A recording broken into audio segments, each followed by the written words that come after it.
So today I'm at May's Grill and Catering, and I'm going to be interviewing Marcella and learn about what they do here, their connection with Ron and Master Blend Family Farms, and how important that relationship is, and their preferred products from Master Blend Family Farms.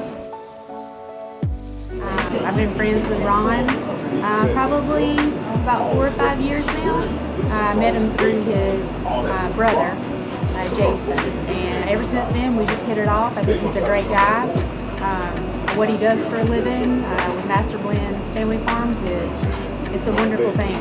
He's very fair to his family, to his workers, and to the farm and his animals, and I just really appreciate what he's doing. And I think the thing that I like about him the most is he's so motivational and just really humble and a go-getter, and it's just really hard not to be drawn to him. He's very charismatic.